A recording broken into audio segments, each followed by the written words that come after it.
Hi everyone, welcome back to my videos about programming in Go. This video is part 3 of the series about an introduction to web programming.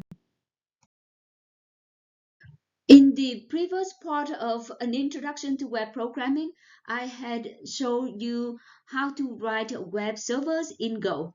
But those web servers produce simple output with little formatting, like this thing.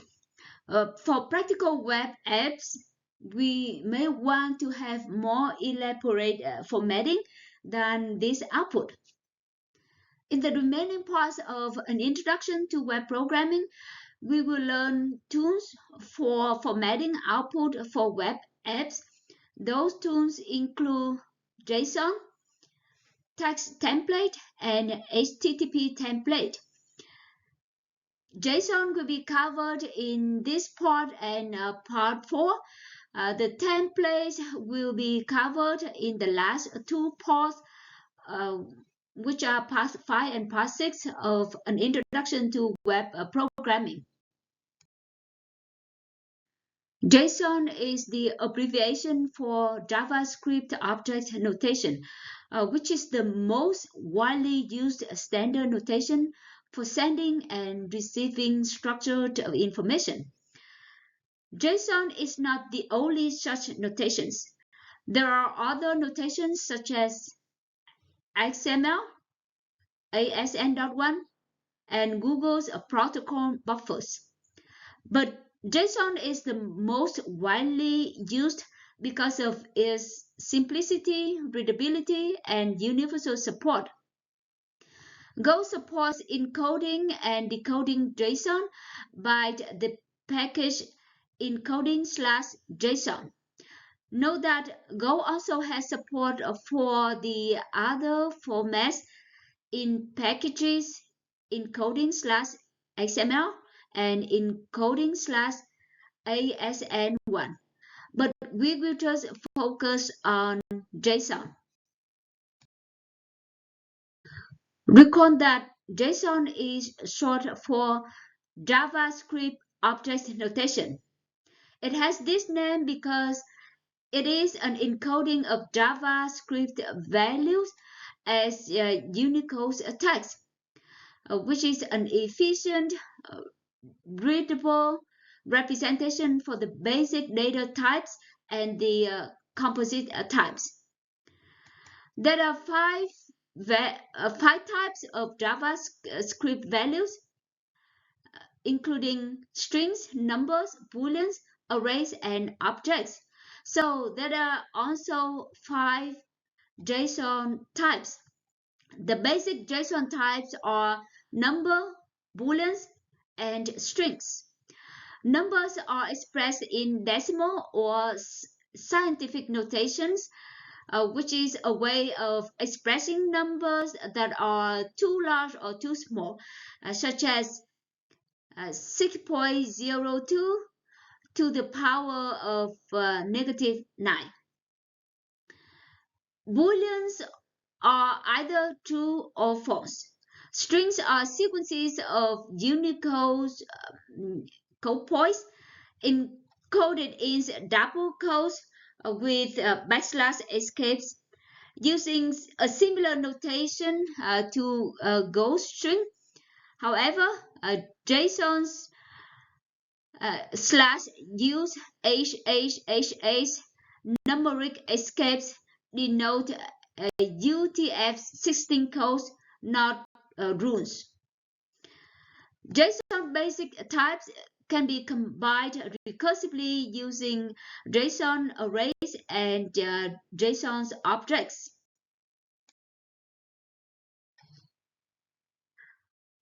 A JSON array is an ordered sequence of values written as a comma separated list enclosed in square brackets. For example, this is a JSON array that is an ordered sequence of 3 string values, including gold, silver, and bronze. JSON arrays are used to encode Go arrays, and slices. A JSON object is a mapping from strings to values, written as a sequence of name colon value pairs separated by commas and surrounded by braces. For example, this is a JSON object that maps three strings, year, event, and methods to values. The string year is mapped to the number value 1980. The string event is mapped to another string value, which is archery. And the string method is mapped to the JSON array of three strings: gold, silver, bronze. JSON objects are used to encode Go maps with string keys and to encode Go structs. In order to use JSON in Go, you first need to convert a Go data structure to JSON. This conversion is called marshaling. For example, consider this Go data structure for movie review. This data structure is a struct named movie, which has four fields: title of time string, year of time int, color of time bool, and actors of the arrays of strings type. For marshaling a struct to JSON, you may add field tags to some fields of the struct, as in the highlighted code here. Field text is a string of metadata associated at compile time with the field of the struct. A field tag is written as a raw string, that is, a string literal enclosed in backticks. This string literal starts with the JSON tag, then a colon, followed by a JSON field name enclosed in double quote. The JSON task instructs the encoding/JSON package on how to handle the field during marshaling, which is connecting to JSON, and unmarshaling, which is converting from JSON. The JSON field name specifies the name of the field in the resulting JSON output. If omitted, the Go struct field name is used with its initial letter lowercase by default. For example, here we add the field tag with the JSON field name released to the year field of the movie struct. Then, when converting this struct to JSON, the field name year will be displayed as released. There's no field tag for the field title of the struct, so the field name title will be used in the resulting JSON output. You may also add an optional tag option to the field tag. One of the options is omit empty. Of course, you need to put the comma to separate the JSON field name and the optional tag option. And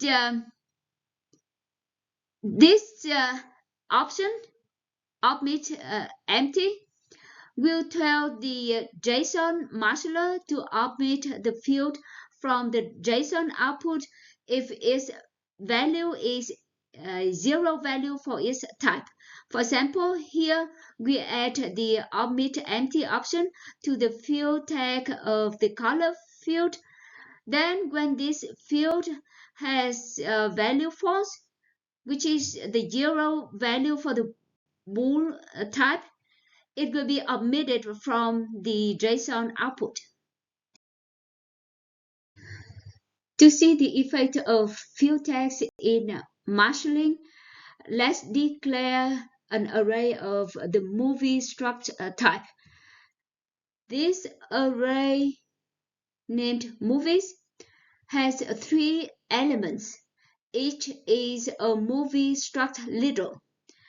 And here, note that the color field of the first movie element has the value false, which is the zero value of the bool type.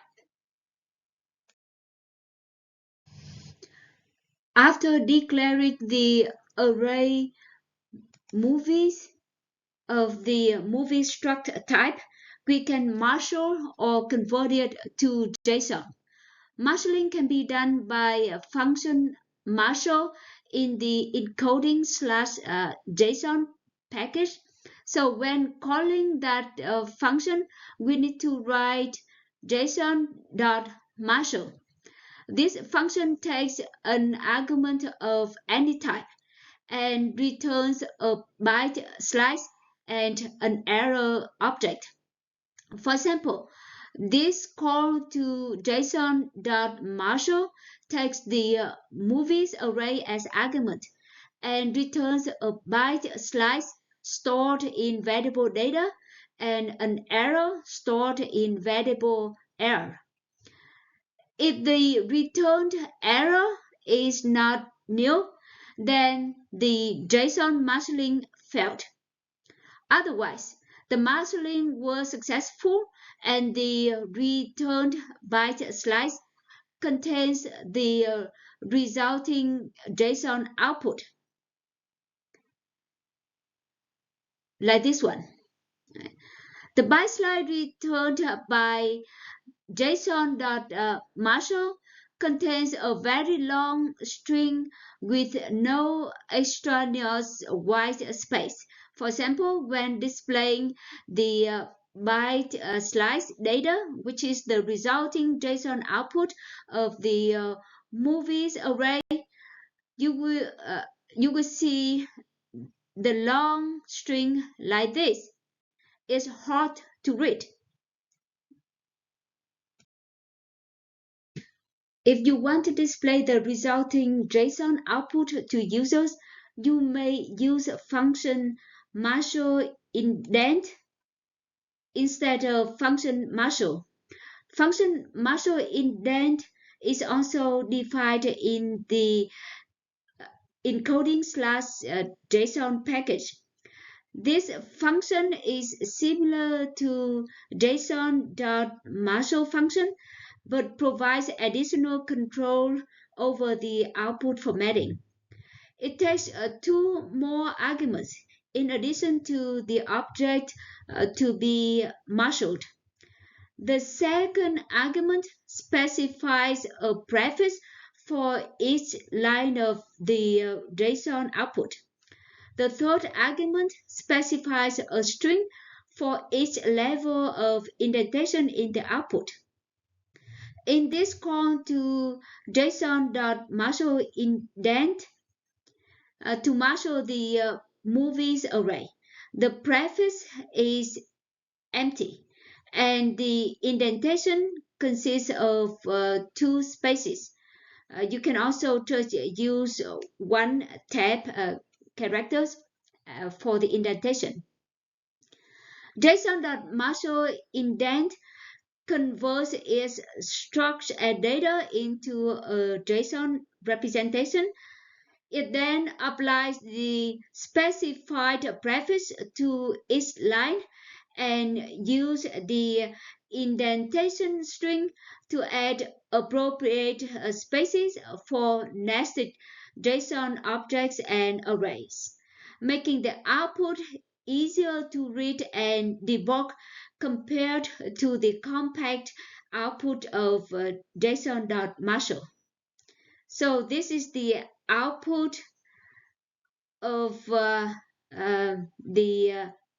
JSON, which is stored in the byte slice data from this call to JSON.Marshal indent.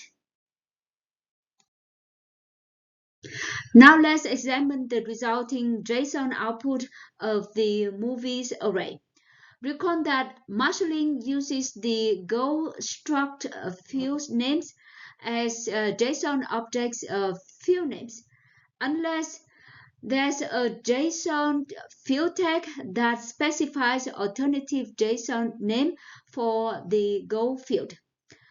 But only exported fields, those started with a capital letter, are marshaled.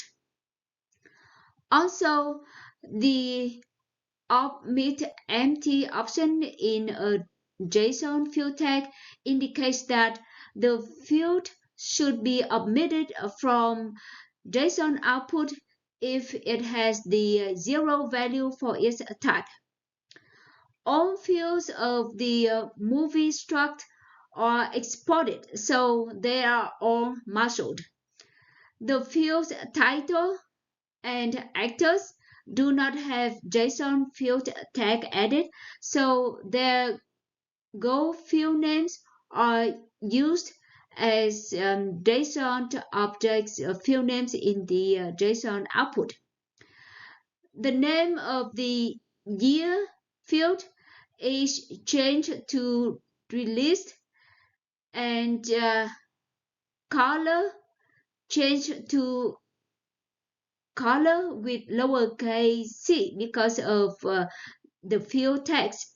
However, you don't see the field color in this output because it is marshaled from the first movie element in the movies array, in which the color field has value false, which is the 0 value for its bool type. The inverse operation to marshaling is called unmarshaling. It is the conversion or decoding from JSON back to a Go data structure. This is done by the JSON.Unmarshal function, which decodes JSON and populates a Go data structure. By defining suitable Go data structures, we can select which part of the JSON input to decode and which to discard. For example, suppose the byte slice data contains the JSON output that was marshaled from the movies array. Then the code below unmarshals the JSON movie data into a slice of structs whose only field is title. That slice is stored in variable titles, which is defined before calling JSON.Unmarshal. Function unmarshal takes two arguments.